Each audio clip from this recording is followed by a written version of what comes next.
Yamwato alisimama yamamunyina ha ene eye ifiada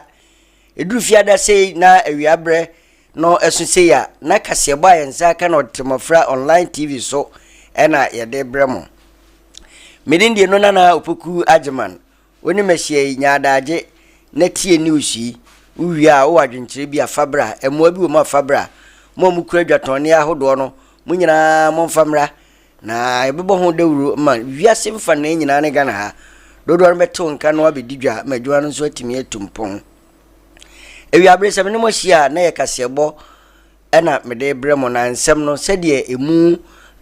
di mu akotene no bi atie ni omampani John Damani Mahama sabre de wahyebo say isima mentifi fa wa mpotemo no akwa hodo a enye ni nyina no ekwa demu a obeye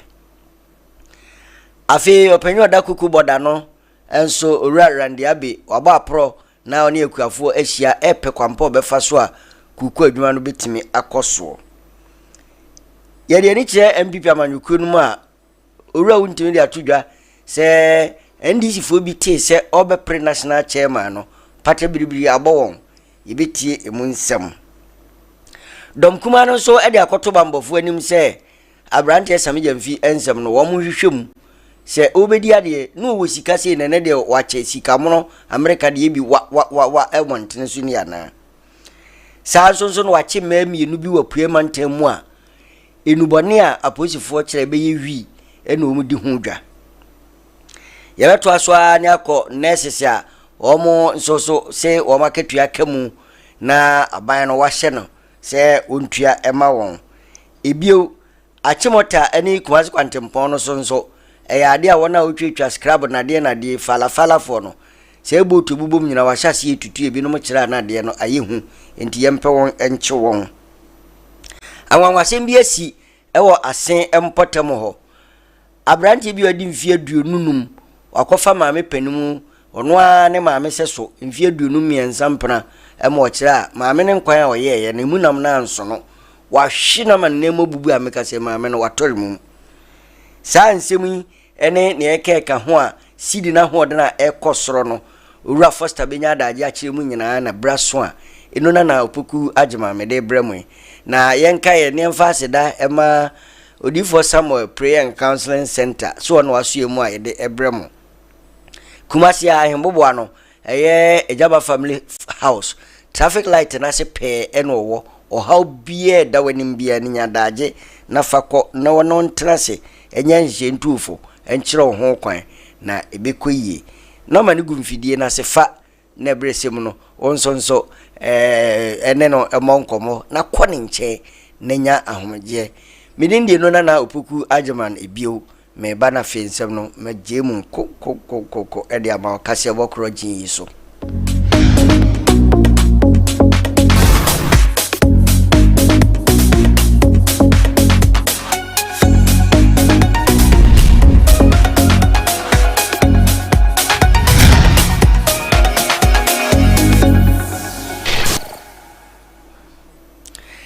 afi ensem no enchiemu nie sede amemu yenhyehyɛ tie no se ubedu amampani pe ana unya dibrekese bi a miamia hodo to abama awo no ya na amanyofo itanya adaje bo apro eda won ase amampani John Damani Mahama ode osia yoyo mameka se wakopiem wo apa west mpotem ho ye wa ne mpotem ede aseda ma manfo akire ni so akire won so a usuonu mu nya ne mu gidi to abama no se Ghana kunwa kese onkram na eno kopie wa ene mpotem no wahye manfo ho nyina abo se wode niam pa gu akwamu ema akwan hodo a ewo ho a eya akwantempon titru na enye ma kwantufo ho kire wo tore bi kura ya na akromfo awemfo koto hye won so etete wo no ni nyina eto ebitwa amampani di nsem nyina tudwa ewo wa na o kire mu a wo se ya akwan horo bi te se wa ni tumu de no boga kwantempon no obeye afi esane abatechi ma wanchi bole wa ne hamle emu ho de ni nyina ewura mu ade aba wa east na doli dafiama busi isa eni sisala mpotem ho nyina no sabre de na ba na ye nhyehyɛ ya nyame adom enche kura obɛhyase ayama mpotem hofo. Under the big push infrastructural program, Understandably, a significant number of these priority projects will be in the road sector. These works include the dualization of major highways, including the Accra-Kumasi, Accra-Takrade, Accra-Aflawo roads. We'll also tackle major bridges such as the Dambai Bridge, the Chiamanfrom Bridge,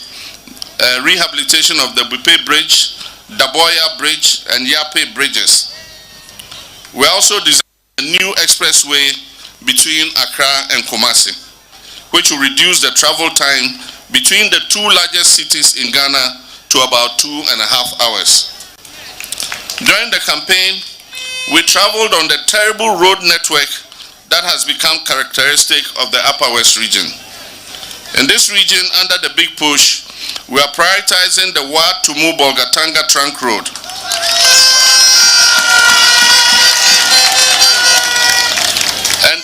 And the Techiman, Wenchi, Bole, Wa-Hamile corridor.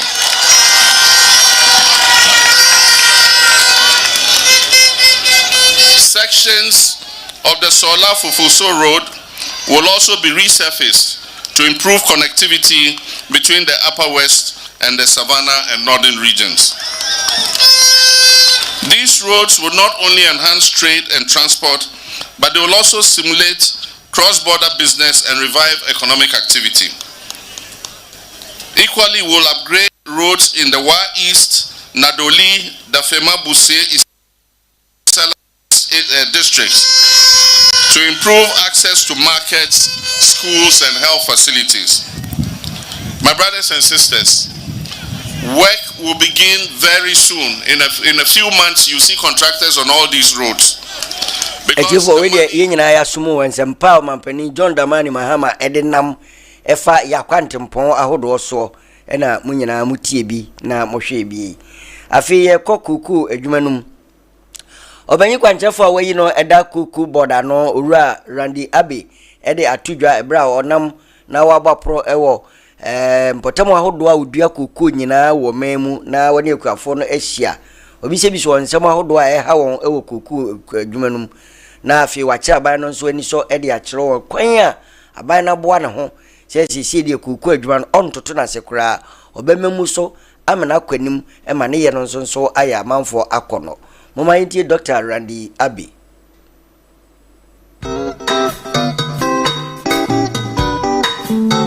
The ampanyfo kan ka kire me no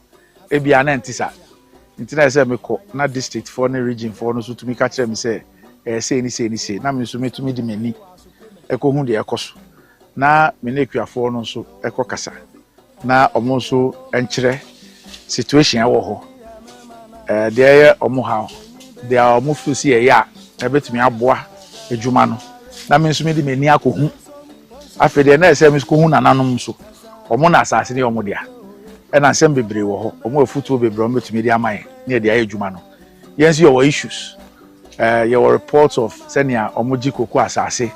e de magalamse any other things internet was here ni omo so ekonya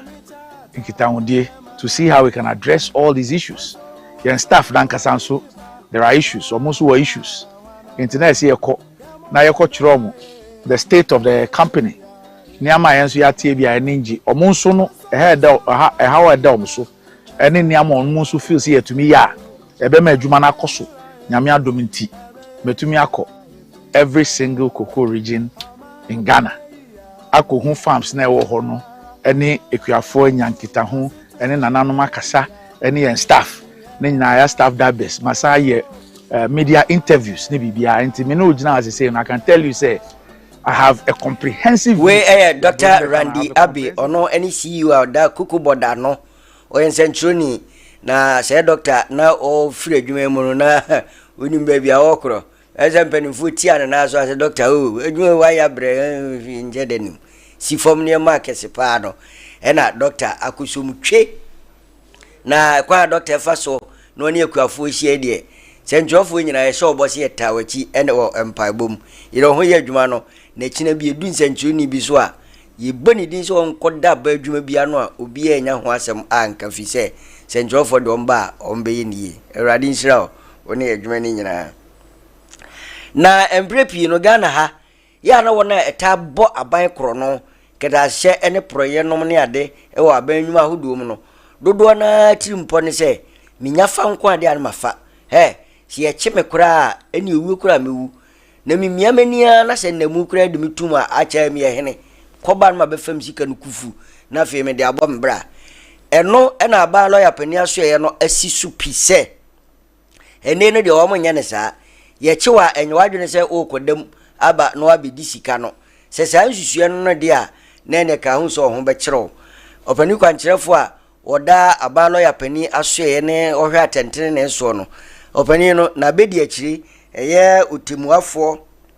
sirim sai ena edesa ensemi etu dwa no wakiri mu a ebraso se aban no botaye no enye so de wo kotum kwa na sika no wafa fasi oba wa bedi o ne de ye yirwaje na baby awia no ya aban no futuo mu ye de akoto amena bo aganafo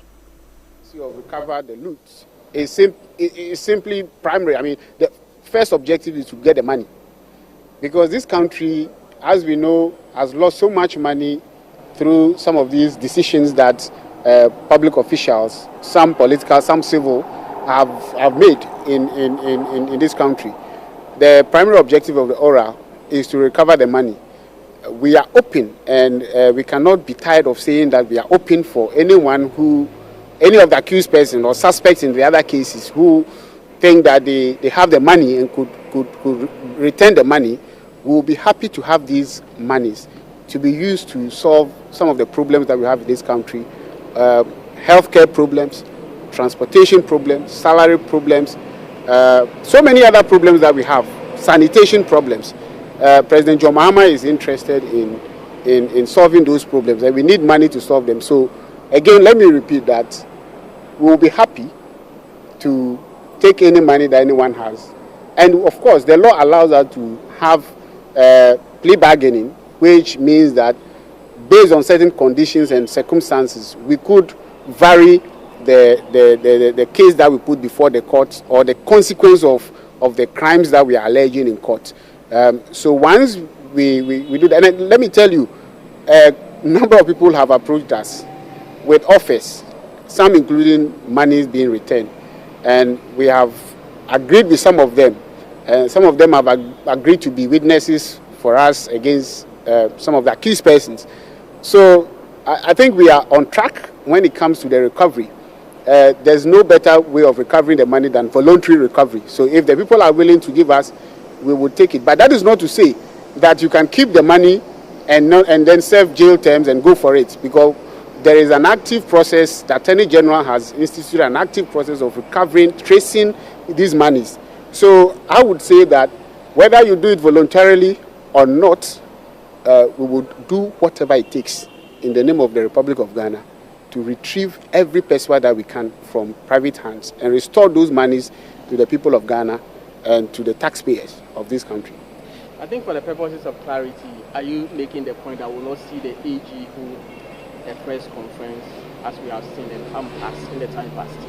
No, the press conference is... Ono ena ko aban lawyer pani asoye ne asoye atentene so na oyo pani na bi de akiri ono ena wache nsemu ndi akire ganafo ne se ne de enwa se me fa kotu me ngunku ade a minyade ene ne de ansi se bio ye yere waje ne de akoto aban no fotuom onyame adom afie besimu no na MPP for kwa bato so akoyi wona obede wano amanyokuonum ewo maimu enyina na eno ena brantie benadentwibo siako dodo na de se de onim no wontimi no ofre no ono no ye asantemantam ha no MPP dwom training oye se de opeso opege ne mu ekọ nanim ewo tumidie mu ne se ne nti obegya asantemantam de na to no akopre Ghana de no na se MPP national chairman na eno so atise binom ekeka se nipa dodo a empeso obebe ni nyina no eye NDC fo wo se evi so te ho pe se okope national chairman no abo mpata biribiri ene binom ye wo ntimi de oyi sisi nanso ade no asumasem wo ne se NDC fo suro no fi se onim fom adwuma enim se so okodi national chairman no a akonwa kese no afi 2028 ebesa ba MPP enti ene binom keka sa na wo pese wo kaneshe because se wuntumi be wuntumi campaign ya modia ana wuntumi so be ye national chairman pa a kire se the grassroots no monya national chairman because mo ka no ho wuntumi ofo abobo ya ofo pradea ofo trotro ofo taxi what you say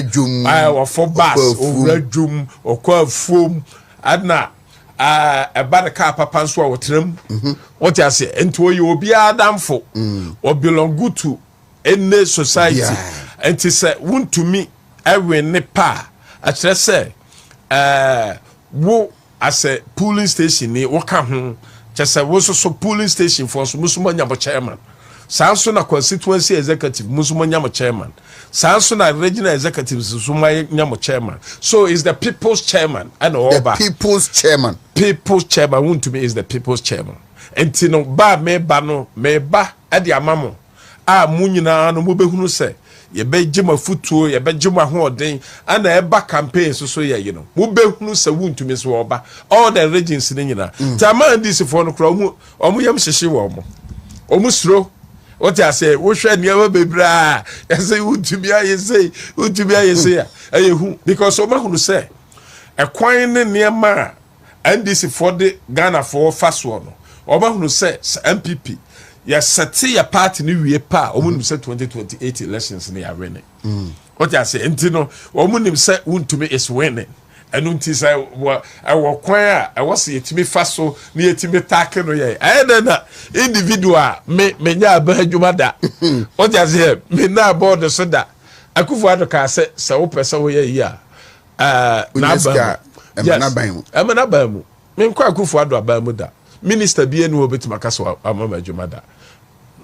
only government contract bia say that be some government contractor ayemia some qualify nti anya some regional chairman nti ana me ana eko anya sa nete ayeda na me krade da form amemfa ayeda na wuntumi account o se o kwako close for there what you say for there ya ayede ya what you say but said ye ni David ya adwen said your car say ohun otiri ni nia woni na sefo extra de no na say come de no the same thing and the chairman want to me so meso meka Ewra Mahama ekwan a wa ban de me want to me de fa so no anya sei ni ye no anya sei ene ye no medwen say we ni de ya ye wotan bi ana ase ye de hye want to me menya bibia menya bibia abato ne kokoto ye wa we ne enti concentrate na bu abai na bu abai o dia say concentrate na bu abai e dey bozo mo minister na wa be boara man aye na o beso mo minister ajapa ayi ana akufu adomo se o de ba no mo so mo pre sa no makoda no gold board amakoda no gold board now say see am no ka say no ye hwe kwan a ayesami mfi asem wa kofa ba ya hwe ba bia kuma na wa na hwe ba fie na friends and trofo nhie mu na wo de ato Ghana fo anim se enukure ni abrante sami mfi oda ye gold board ano na nsen se na otwetwa mu no wo yi sika do so pu no kura na nye Ghana siko American dollar yi imno montinse papa kan bia mama me agrada kan wie ya mama so hwimbie na hweta ye bompa ni sika no mono ne ade no a na chese abrandi tumi na wanya ewa be mu no osusu se ebe ya ban sika enti bambofo nche no dom kuma ichira na abrandi samija mfi obi anim se oya abrandi a onko animu bia wa brabom na nansen ya den tu koko board e wode ne to gold board ano encheye no na honso na Ghana sika koko nyina afade osusu se ne adidie pa bi wo ho a se ho sika no timi nya bi kura chene montene so kwa enu nti no ne wo kasa mrahye badwani a owo na legu gambaga eye unumunyamfo mumuni Muhammad Nuruddin din sanchofo nanim na okasaye that he was invited by the chief of staff. The same yesterday we all heard the minister in charge of communication came out to say that Mr. Sami, the acting CEO of Gold Board and the National Communication Officer of the NDC, has been cleared by the number one clearing agent, His Excellency John Dramani Mahama. So we thought it was that no, that is not the right way to go, because if you look at what Samijefi did, we feel that he has violated some code of conduct and some laws of Ghana. And if you look at some of the code, he has breached the code of conduct of public appointee. He has also violated the Foreign Exchange Act, Act 206, Act 723. He has also violated the Currency Act. He has also maybe possible misappropriation or abuse of public resources, and failure of leadership and institutional oversight, and also potential tax evasion. Today, myself and my colleague minority members, we have petitioned Shraj, we have petitioned the CID, we have petitioned special prosecutor. And what we want them to do is to conduct an investigation into the matter, and so that Mr. Samijefi, if he has not committed any offense, he declare properly, but not the clearance His Excellency John Dramani Mahama has given him. If you look at our concern, we want these institutions of states who are mandated to do some of these things to find out the source of the money. Where did Mr. Samijefi got that huge amount of money that he doesn't have Ghana cedi in his car, and he can put his hand into a bag and bring $10,000 and dash to $10,000 and dash to somebody. And also we want them to investigate whether the said currency form part of public or institutional fund entrusted into Mr. Samijefi as the acting CEO of Gold Board. We also want Aposifo kwa prayer so echra na wonsa kama mienu a osusu se enema okohu won ho no ewi e na omoton wo kira abra okobo sa mayi search konu dosodoso won enunu wo mo wo nkokọ ampenkuro no enema ohunu ye no ne abobo na po achechire odonsa so ma na ye wewere ene na edoso puopa ene okohunu no mayehu a ogina so ama wo kase ade na ebeye wi bia sama mienu ene ewura Hawa Ibrahim wadi mfie aduanan ena afi ye Latifa Adams ono so enya mfie aduasa won ena posifo achi won wo kira na huhuhu ena manfo be yi won asutira ono so de wani to fam dintenta na okobo wura mayi dem won kokọ ampenkuro ena okonunu won ho a ohu saa nema we ewo ho mama yentie posipani a owo empotemo ho DCOP Kojo Asante.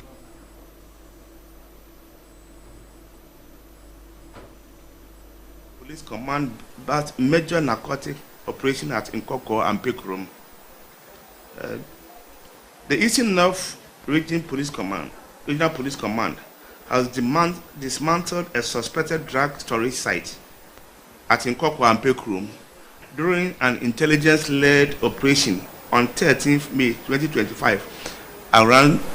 22:00, that is 10 p.m. After weeks of surveillance, the team stormed a house belonging to Hawa Ibrahim, age 40,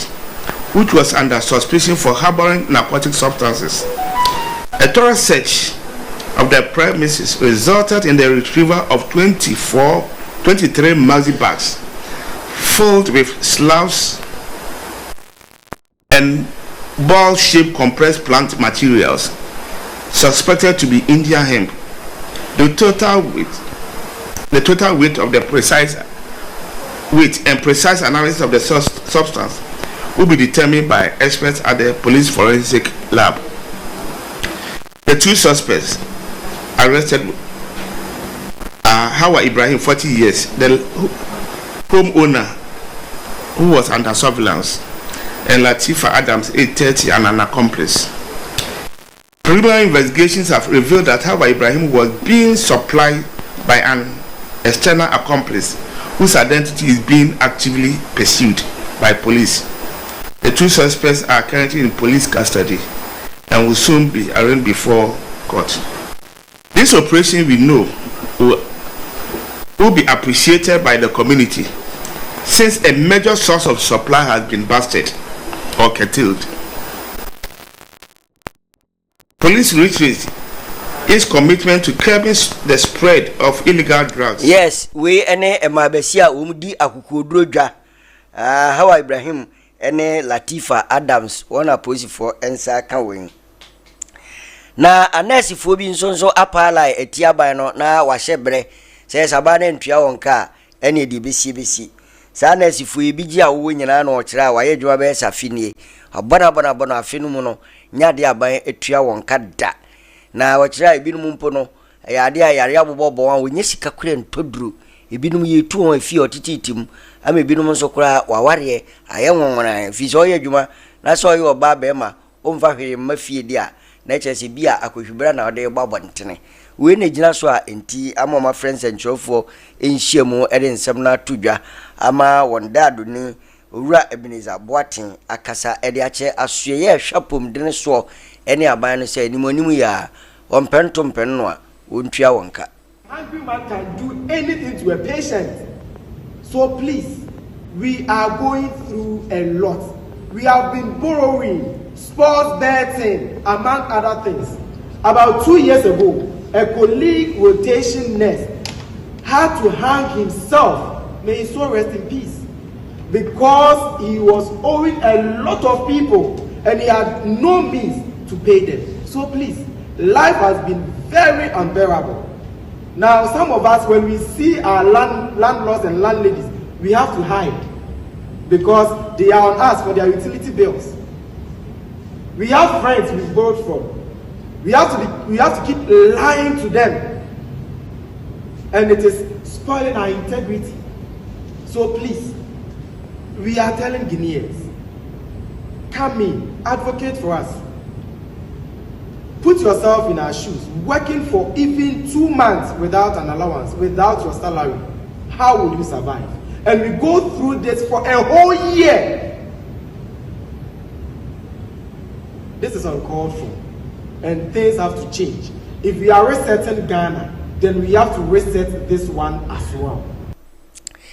Enipa bia di ntenta ehunu se ensemoni bi koso ewo achimota eni Kumasi overpass no so wochira na wana otutu fala ehunu yemai scrap dealers no se kwantempon no so botu no ede abobbo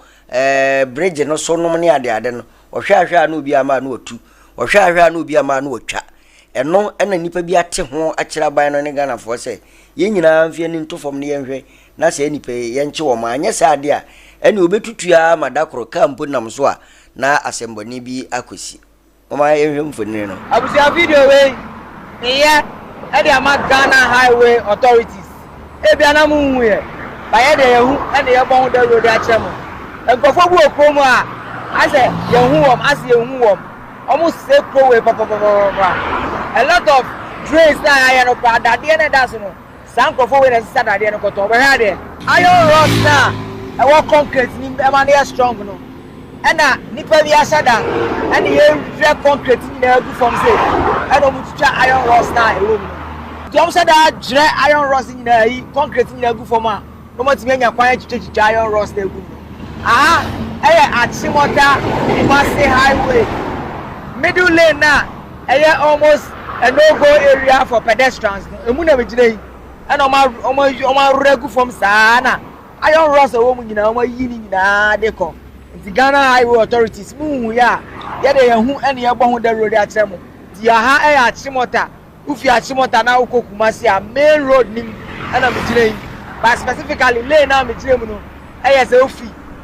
Pokwase na obese e de akọ Achimota emu e na concrete na ya rere e de agu form a iron rods e wo na ya chicha no omi e me ni mra e ho so ne check ne ma bio it is at the end of the day Ghana say ya e nyina ya wie ya ba o sankofo ya e come once that scrap dealers o se den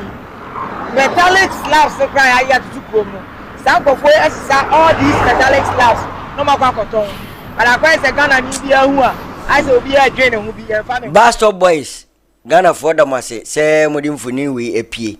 na obia we Ghana ni ba bia mo ni na ho ni nyina ye mpese nipa bonefui na yemisa wo mo nsem ese fata on se bridge no ye to cement iron rods ni ade e fa contractors ni aye ene wo mo no edwiri ni gu na nadwo no mu yiyi no na se suba we ye de tena o mem senya Ghana ha oman ben na betimi so akogina French fo krom mo ya was French fo ntia asemase Togo Burkina Cote d'Ivoire na akotwitwitwa we wo no afa ho adi na bebu akura do wonsa kape ubegina ho a menipa bechewo manfa fom ho adi wo man mu dodo obehwe nso kura no na otanye kura ya hoho bi wo kuri mu ha na edi sansem fon onyame ayadom amasese de Ghana seed no hwa na ho den no kwa na ekosoro etia sika kese a ebi eye dollar euro ene pounds no na eno opani bi a onim sika honkontabuo ene ne hwehwemu ekira na ekobasa na ye Bank of Ghana fo nyuma pa oye ene wani a ode atofom ena ama saa ade no etimi aba wocha na sidi na ho ode no de sei nia aduru na nida so ho sempo betin afra kosoro ama American dollar titru no ehwan aba fom se be ya ye dwedi a ye di ne mem no eno nso ebetimi agina saa opani a ye kan ne Owura Foster Amoako ye kwa ne nchen na ye nabo nkomo ahwe nsem no enchiremu ya magana fo ye ni ada ho ne dwa ye die be ma ye sika na ho ode na ye no ye no enya enchiremu ni Owura Amoako ye mo haba TETE MMOFRA online TV so Kumase Owura Amoako ye mo ha o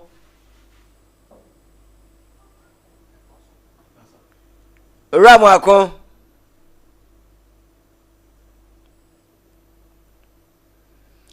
ye bo ya homodena hwese ye nsabeka Owura Amoako ahoma no so a homa no etwitwa sisi kakra enti wonte enkenye ne yeso ye ntene nkenye na nyame adom ne tumpe na ye bisa ne sikasem bi sikasem ne nchechiremu nde je wona wonim hu ade no a ene tim chechiremu yema wo awutie bie ene wo a wo hwe wote ensem no ase eyie Owura Amoako ya mo ha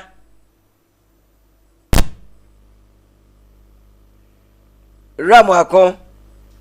okay ne homa ni ntimi ntomu ye enti toma ebeka ye ka mo se odifo Samuel aha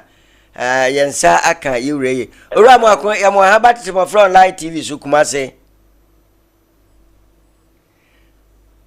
Owura Amoako minu ya mo ha o yo mejo so minia na ti say nyame adaro maboko me paso na muso yeso ye ho ye pa we de Ghana fo ase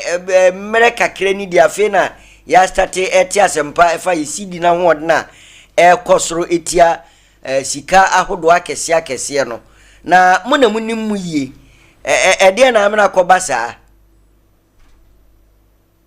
yo me da sibebre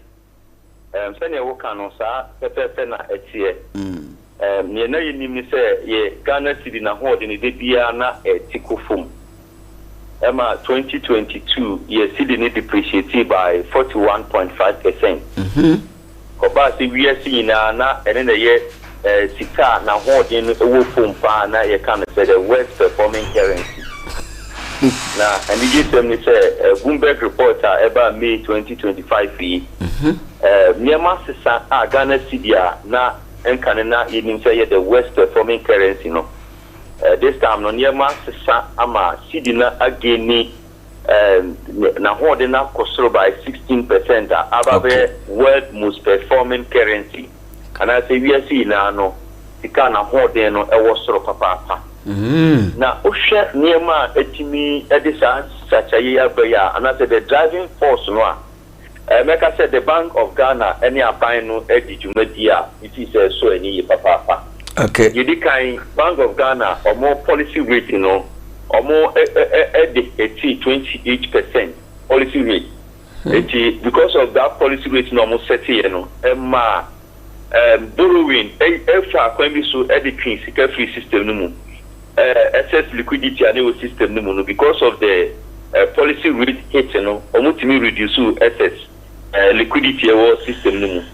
no na abua ama inflation ni entimi ankosoro kese sene nanka ye inflation no esi etie no ye no so to ntia Bank of Ghana asa ye other interventions enkete bibria eno so bua epija ye sika semo no na die ba ko a omusan ye ya etimi ma ne ma se sky kese ni say omu inject in April no omu inject $490 million everywhere economy no mu. Okay. And it's our capital injections no immediately the omu inject is sika no eye niema mienu maye e ma sika ba system no mu eno ati so e be speculative trading amanfo a omu to dollar this year amanfo mu fi say dollar ne bo no kosoro no that for no speculation in no say we ni buy and evu ni nyina e be say me to dollar me pay dollar ko go ba dollar o system no mu and this capital injection no so we share interbank rate no a and my interbank rate no so drop here from 15 to 13% immediately Bank of Ghana injected $490 million Ghana cedis everywhere economy no mu in this anamuya omutuye e den sachaye kese ebaye. Okay. Now the about another game changer. I mean, see, so we at the establishment of the gold board. First, the Nanka gold wa Yenya Ghana no. A month for and I don't know could see or more. No more diako. We are saying man so aqua cotton or margin for so a few more. But with the gold board on a fancy gold be able producing money beyond maybe 20%. May the Ghana cedi and a better. We will so an cotton in dollars. And because of that initiative now, I buy no idea about auto gold no in Ghana cedi. Now we want cotton in dollars no. I'm not forex reserves. I buy $6 do I buy the Benyan etimia kosro. After the first Yanaka buy Niano. And it's a government I buy dollars be free. Because of the dollars be no. You bet you a capital injection be free at your rare economy no. And it is a near way and I make us a near titua. Bank of Ghana, any abino, any good aquamua, and no, and etimi assessa, Amas is a Ghana city now holding, etimi akoso, essay the US dollar, akoso, essay the euro, akoso, essay pound, any major currencies are, we are saying, Mizamwako nkomo mo depa na kosa hodo onsu wom enti wunimu ide nyadaje na yiya no ma yenti asiye Bank of Ghana for Korea so ma na wo hom fie dodo yansesa wo mo den na fe de sa trick we o ma huna dada de wo ma huna ma Ghana cedi ani magu ase abisi sabre se Ghana na na wo so yasesa president pe so nyama asesa same thing yasesa governor yasa asesa the deputy governor no okay the bank no o ma asesa no. Okay. And then they train no. It's a train no. SSR new trainer ban these new policies weba. And they the same institution, but nipa motion SSR. That's why yes Ghana mamu ko yeyi. Now nipa mubu man SSR. Okay. And this SSR abano ni so papa na e dia bre no. You. But amoye good for oil. Aye. But if you say good for gold board no institution so no education so papa bring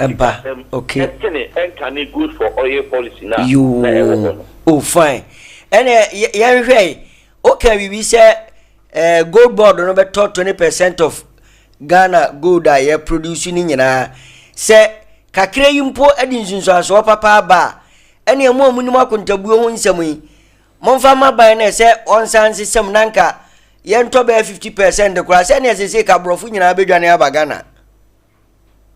all companies 20% kwa no mum pene so mum pene so ya woto wo ade na wo de kwa ma na oto na nya fa so no bi beto bi no oto no Ghana cedis ha den fa so no bi kwa kudi no ho sa first na profit na ni na kudi amount for ho no they say under this system no profit ni bi aba be Ghana ban ho okay also no Ghana for no dollars or beto no Ghana cedis no ko ton dollars eti ni mi hu ni se se we no mo di aba no be boa Ghana sika sem okay en kan en hye ye na na e ho no na ye say individuals na any companies no mo nya fa so ne kese yo Mizamwako ene yenhwe ye de start gold ya kra na ye yield resource yi kroma sese dan bi wo ha wo ko han a yes dollar o ko toka yes dollar o ade we na akoto a yes dollar unyi ni se mo mu pushi kwa ban no ho sene yemfa yesika ntwade bia na edwa bia ye di no man mu a kebebo even aban no akora wo haw wodo ka aba na woni ma ba habo na okoyi a wo se ne mejo dollar sanse sai nyina aba ne ye ni sidi a se kebebo aye this is our airport ko yi ka obetua in cedi senya in dollar and so am checking rate in dollar so we are over convert no rate ni check in the important you Uchenye ko mukotetin in dollar which are Ghana cedi equivalent okay ade ba ko ha dwene any dollar na ye jama amanfo de ninam ediye niema emfata o man mu ene na ya de ha dwen okay yo ene ya de ha dwen yo ye di Ghana cedi bibia e wo man mu okay yo mizamu akwene ye no wase na yenya we oncheche mu na twasumu pa di brano bia ensesa bi beba se ensesa pa na afedi agi ensem no nso ye beba nche na wabo ayesi ya yo na samba akoso wo ho efa nkomo ye yedi ho sa advantage yenye ina still ye fundamentals ni weak the question is gold wo no we are say man so na ekoso eni na di gold ko yenye ska bibi na gold bo sign ba fu muso ye bede ani o fuel bo we are say man aye stable na ochina to kwesi na fuel bo sign ki ba fu ma ye bede koko bo no kosoro ochina BBC na koko bo no ti ba fu mu a ye bede ado ne be cheno ai sika ko ba ko so yin sika kesi e true remittances Ghana for mo ko go buchire mo jima mo ye mo di sika ba ai America ko pass mre bi mra no nya to mu se pe Ghana ko e ho no sika mo de ba no e charges nko abaye 37%. Na just wo mbejai unu ya ho a ma no etinye here ni say fundamentals make say you weak ni say and you ko credit bia ba man yi mu okay be tomatoes e dey here be 800 million de ko Burkina e ko credit de Ghana jene enkuko funu na ya ko kra poultry ye ko amanfo man so na ko kra and the fundamentals ni weak okay and say you didn't to sa fundamentals ni ye they are based on that gold and that cocoa na those near no bonnet shocks be back of pay ye near man be sign I say any day you now no be say yo the media my foot on say aban ni ni pan inform tisui that policies are hold o mo dey ba ye dey nkokon ketenkete ebe ma manfo ye be go mo dia aduane initiative ahodo no mo man ka buku mu nko a na dey policy ahodo na say buku mu policy say am ni ye e man so a see ye fi mu no ama ene ye ko ye ni mu no so BBC shocks ka kra bi pe ye beta ko ede mu ene dollar na je no ho a ansha ye be kire no na mbe ye 30 Ghana cedi okay wo mu se ye nya sika niema ko ye nemu ye nyina ye okay yo mizamu akwene ye no wase erade nsira so me da wase pa ne watifo nyina yo we ye ura amako foster o tax and financial expert ono ena ye tene nka se sidi no origini power no wachechi mu sintia ekobasa ne ye be ya enkobasa no so besa aseye enche kura ne de kasebo no ebe wie na me kai mu bi so difo Samuel prayer and counseling center ni kura ye mu twe eme ye de brewo uri kumasi afo ni che jaba family house ahembobo ano ana se menhia wa traffic light na se pe ena difo Samuel prayer and counseling center no ewo yakwantuo mu nsema na afabra edwuma mu de manse na wutuo godu sefio na mu hunu na aware mu nsem court sem bi de wanim ahensem ana promise and fail edwuma mu na wo pe promotion ana ni wenum nyina ye odifo Samuel adwuma aware mu de no bi okra na spiritual marriage obi awa honhom oyo ba ba ma wunim wonko ade bia nsem ahodo wonko a odifo Samuel prayer and counseling center sebra no ma ho akwanche na eto ntwa na koanim ewo abrabom Fra wono ankasa ewo 050 615 7020 ena 0245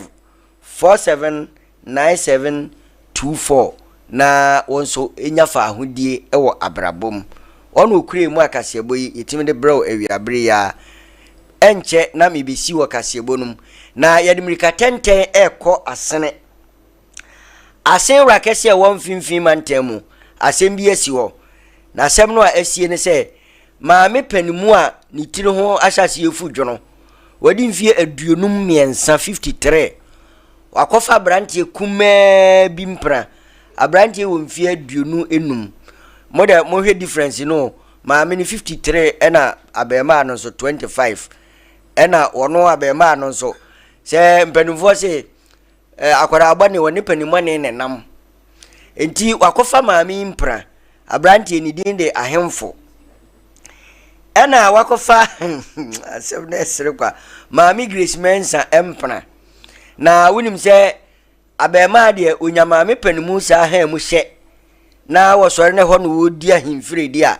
na chese won feni agorokora we no ya na sponsorship o meyemba mame nwa na menhwew enti eno da ne mani ho ena wono a kire wadwene nkwan obeye no ode afra ema wo eto no ofufu ama wo a wonya daagi twi ne ye ne ma wo hokora wontwi ni saa no watwi no afra be market toyi no oba no wadi wi a na chese aha waba na fare nsonso asoso saa no omo ya no omo de to na we na nansen ya ena branti opie no konya aponchenam to bi bae se maami Grace Mensa emfanye mpusuma no oye mpusu saa so de ana wo se wo frɛ ne namfofo ena omo ba obeso wade no omo ko kire ne yire se ne yire ni munkwaye enti oye ne nhyehyɛ no omo ba no omo ama ne kwa no mkotwa nkwape asan bi eba saa ne gu yemu a bense nam wani su no wani su kinu tu duru pe na duane ni nsi ho a na kyesa asem na aba enti abrati ahemfu be duru fie pe no hwe nam a wono a watama ne yire maame panimu Grace Mensa ene maame panimu no nkwan a waye nkwan ne de na nke no kurani ehwani tukwa utumse nkwan ne be de pa no hwe nam no na fedi okohwe na maami wayi nkunkumfua je be mienza no ze na nama mtoma woni menko akura wo hihye ne kama ma mewim proso ye keo na ede ne na adofo ka ho de waye ne basase ehwana menteme ho asisi wo montam enam sa branti si watwa bie ni ntiro senso bo apae no aye no age so wo be hye no agya no obinim hihye maami Grace Mensa so tim na mene ne sane ko na ho so ne namu chinchimu ndem no epo twahye maami panimu so wa afenani anto se maami betimi aworo no wa consider o twene mpra wa hye maami pasa ma no meka sei maami na todumum ne namu nyina bubu ne niam ensem fata momi ankɔhwe emfoni ni bi wo asen wora kese Esan akasa esi wo Grace Mensa ya wenye mfie aduonum miensa ene ne ho kani a ne din ene ahemfola ono so anya mfie aduonum entem owura no eprepra no nti ne namu abu ya wasan so anya prekura hodo abi a enam so nti wakakodi ayaresa bia woje ayarehwe Priscilla Boache eye maami eba wochire mu se ahemfo ede aponchenam eba yese maami emfanye fufu ene nkrakra nkwan ema no na bra wone namfonom ekotwitwa bi a wo ba senko wo ba bidi aduane no wo ba ye aduane a maame ne de ma ano no na aponchenam a wo de ma ano no ebi nim kwan nim eno ene ma papai ebufu yi a wo so Grace mene ebro no ye nam so ma wonya prekura hodo ma ne nemu nso ebuye Grace Mensa 53 years. 53. And a boy no do this. Born by 25. Yes. 25 years. And I'm 53 years. So I don't know the year was the day you cry. Only not natural. Bear a cover 1 year. Boy, a babu 1 year. What day? Maybe I mean, me are handful. Oh, Papa, no need. I have for a minute, a honor, a racket, so I have for no more friends. Okay, not a banner saying. Yes, the word cinema metal on Wagiania, or man and number, and I said that day no man and Namcase. No quiet to a boy in a kind, Ubusam is a daintina, a number of copeno or dear man. Na a quiet to qua. Boy no, or she on them door to name saying nano. No man, no son of Kakan and yet done to call what dear, a young kitty. I am a ɛno papa sɛ maame kunu ontumi me okay nti ɔno ɔde bɔ maame fo no bɔ nti egya no nso amana bi wɔ amana soma wɔn bi wɔ de bia na ate so na yɛ de maame ne nan patri ne si tesim na onya kwan ɛto ana ɔfom ɔtɔ fom na ɔtɔ ana nti otim ne mene ne kasa amba ɔno so ntumi nante